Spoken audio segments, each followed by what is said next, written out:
My name is Doug. Welcome to 4 Minutes Closer to God.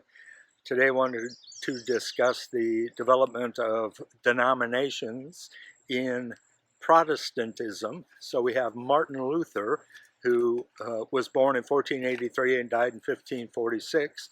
And in 1517, on October 31st, he took 95 theses, as they're called, against indulgences, which is the Catholic practice of taking money or some other token, even to the effect of saying your rosary kind of thing, to reduce punishment for sins that you had committed.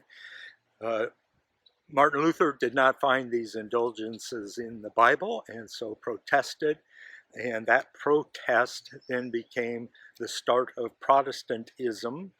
And from there, we developed other strands of this protest movement by theologians such as John Calvin, who was a French theologian who was like 9 years old when the theses were attached to the door of the All Saints Church in Wittenberg.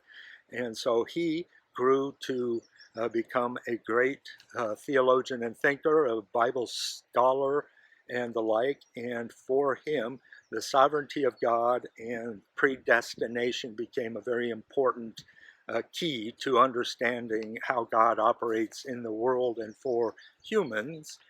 Well, somewhere along the way there, we had a Calvinist thinker who started to object to the idea so strongly presented of predestination.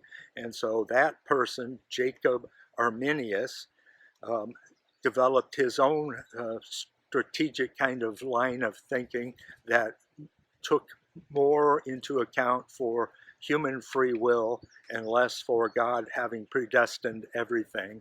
And so he taught and preached and had some followers who, upon his death in 1609, the next year they put together articles of remonstrance. And these are coming against the thinking of what was going on in the Calvinist church. So these articles are 5 in number.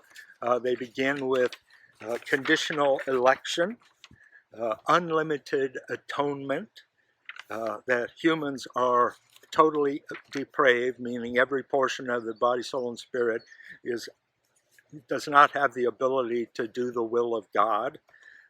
They had a notion, Article 4, of prevenient grace, the grace that goes ahead of a person's ability to move towards God and to become saved. And then Article 5, conditional preservation of the saints. And so with these being put into the world in remonstrance, the Calvinists then started studying, and they came in the Synod of Dort, like 9 years later, to come up with what we now know as TULIP.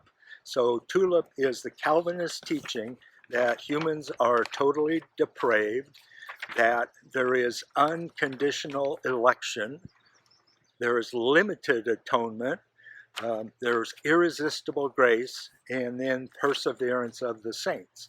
And so we get these two factions talking against each other in debate, and we get denominations that spread out of those.